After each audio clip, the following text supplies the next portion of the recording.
Hello, book friends. Thanks for tuning in. My name is Shannon, and I am new to BookTube. I recently retired. I was a special education teacher for 31 years, and I rediscovered my love of books. And I decided that I would like to be talking about them and interacting with other book friends. So that's how I landed here in short. Today's video, I know it's the middle of September, but I'm going to go ahead and do a wrap up for the books that I've read.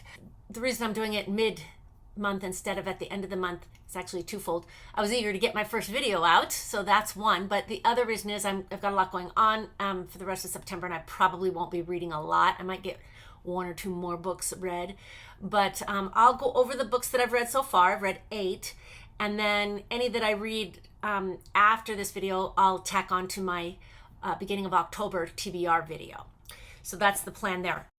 I thought I would go over my criteria for rating books so you can kind of understand my rating system. 1 star for me is a DNF, and it means I didn't finish it, I didn't like it, and a story.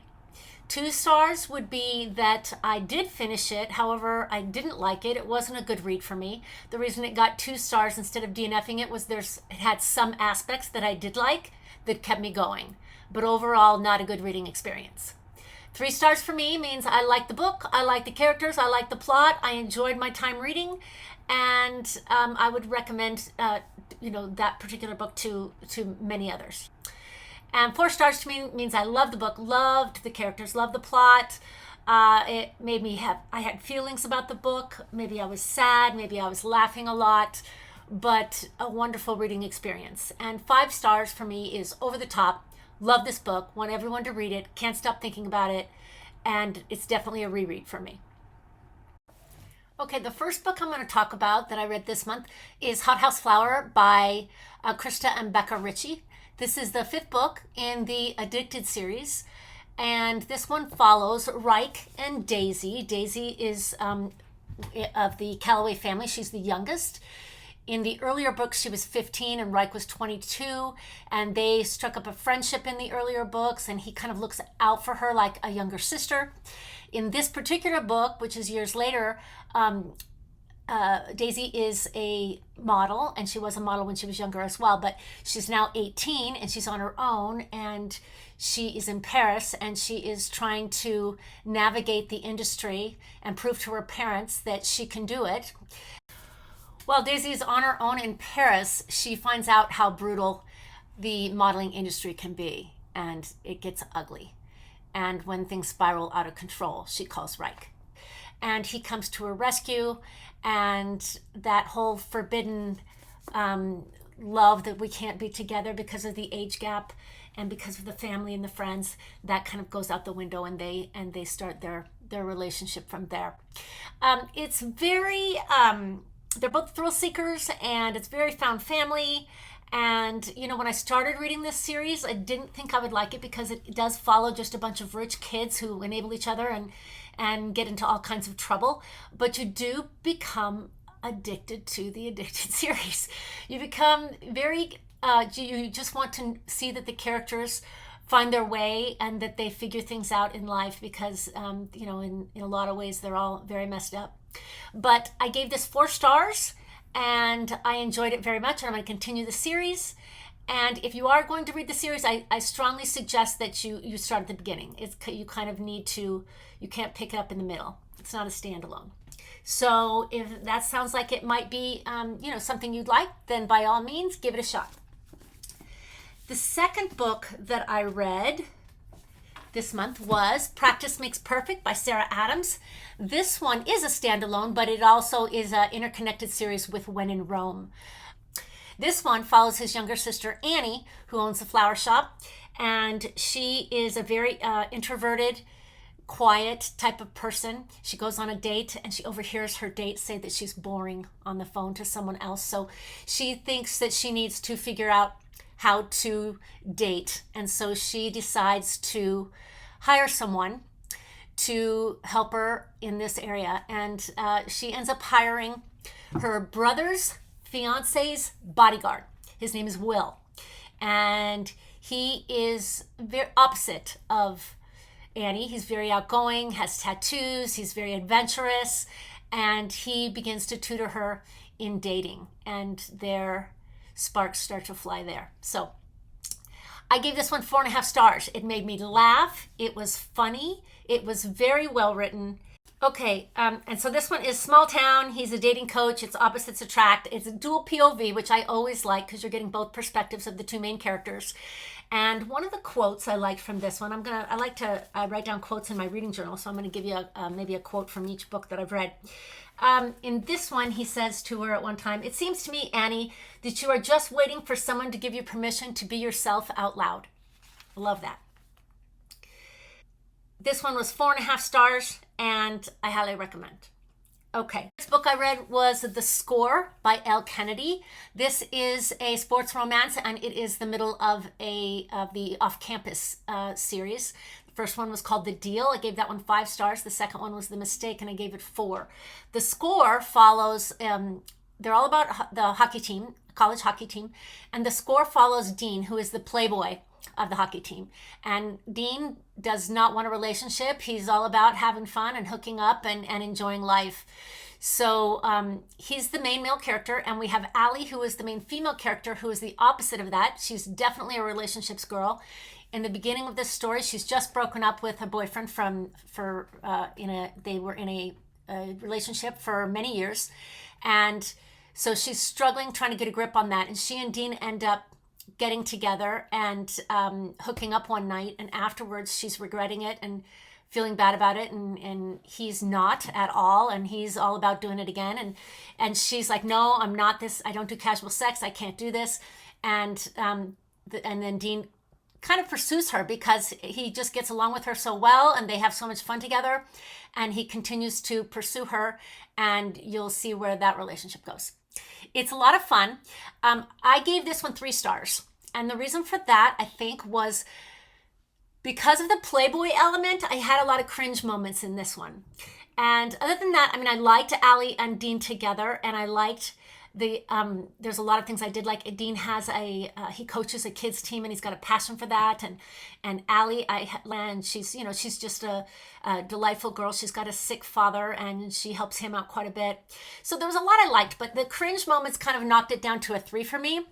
But I am going to continue the series because the next one is about one of the more quiet hockey players, Tucker, and I'm looking forward to that one as well.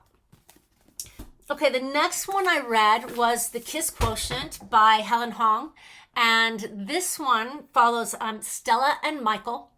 Stella has Asperger's, and she is a very talented woman. She's very career-oriented. She's great at her job. She's super smart. She makes all kinds of money, but she struggles socially, like many autistic people do, and she needs help in the dating area. So she ends up hiring Michael, who is an escort. He escorts women at night because his mom is sick and he needs extra money to pay for her medical bills.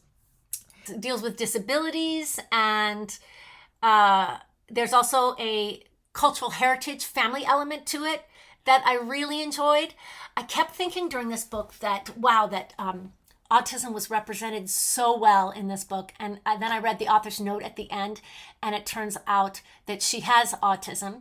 And I thought, well, wow, that makes sense. No wonder she's written about it so well. One of the quotes I liked from The Kiss Quotient was, "She had a disorder, but it didn't define her. She was Stella. She was a unique person." So it's a wonderful read, and it's very heartfelt, and I gave this one 4 stars. The next book I'm going to talk about was the one mystery that I did read. The one mystery I read was Finley, Donovan Knocks Him Dead. And this one was a mystery that follows the Finley Donovan series. From the first one was called Finley Donovan is Killing It. One takes off from there, and it's very similar. In this one, someone has a hit out on Finley's ex-husband. And so she is still having writer's block. She's still not meeting deadlines. There's a love triangle in it between the lawyer and a cop and Finley. And it's just hilarious. I did give it 3 stars. And the first book I ended up rating higher. I think the reason this one I ended up rating this one a little lower was because it just seems so similar to the first one. I read it too close together. If I had read them further apart, like, maybe a year apart or something, I think that I would have enjoyed this one more. Still a solid read, still entertaining, still fun. Okay. The next book I read was The ROM Commers by Catherine Center. Love Catherine Center books. I've read 2 of her books before. I read Bodyguard, which I gave 5 stars, and I gave Hello Stranger, which I think I gave 4 stars or 4+. But I definitely want to read more of her. I love her writing. This one follows Emma and Charlie. And Emma writes rom-coms, and she is at home. Her dad is sick, and he needs full-time care, and she stays home with him, taking care of him, but she writes rom-coms. Her dream is to be a screenwriter. She also has a sister who's been away at college, but she gets an opportunity to rewrite a rom-com with her favorite screenwriter ever. She idolizes him, and she gets this opportunity to go to California and do a rewrite with him.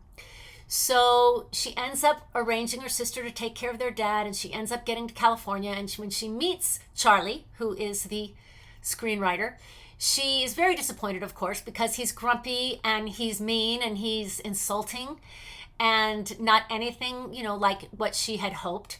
But she agrees to help him do the rewrite. So she has to move in with him to do that. So there's forced proximity, and it's a grumpy sunshine. And it's just delightful and made me laugh several times. And I think that that you will like this enemies to lovers trope. The next one I read, I do not have a copy of because it was a library book. I read Mariana Zapata's All Roads Lead Here.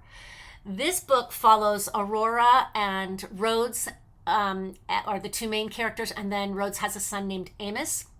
Aurora has recently lost her mom and is reading through her journals, and she decides to go to Colorado to kind of relive some of her mom's hikes and and to appreciate the nature that her mom has talked about. So she gets to Colorado, she rents this guest house, and she gets there, and it turns out that Amos, the son, the teenage son, is the one who arranged for the rental, and he's wanted to earn extra money, and the dad was out of town. So when Rhodes gets back, of course, he's not having it. No, you cannot stay here. They argue, and she ends up convincing him to let her stay there. And she starts taking hikes, kind of starting over with her life. She gets a new job, and she meets new friends, makes new friends, and she gets to know Rhodes and Amos. Okay, one of the quotes I liked from All Roads Lead Here was, there's a couple of them. The people we lose take a part of us with them, but they leave a part of themselves with us too. It's a very, very slow burn. I loved it. It was my first Mariana Zapata book. I love the nature element of it. The other book that I read, also a library book, so I don't have a hard copy, was Taylor Jenkins Reid, Maybe in Another Life. I'm a big Taylor Jenkins Reid fan. I loved The 7 Husbands of Evelyn Hugo, and I loved Malibu Rising. I thought those were both wonderful books. And this one is one of her earlier writings, and I gave this book 3 stars. I liked it. It was an interesting concept. This book follows Hannah, and one night she's at a bar, and she has to make a decision as to whether to stay with her ex-boyfriend or go home with her friend. And the book follows both paths. So you get kind of like an alternate universe based on the decision that she makes. So they alternate chapters. So if she goes home with her girlfriend, then these things happen.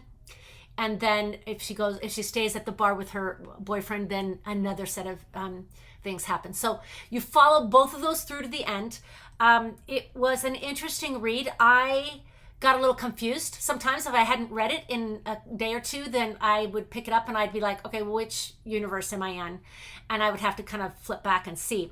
It had an unexpected ending. It wasn't an ending that I didn't like. It just wasn't what I expected.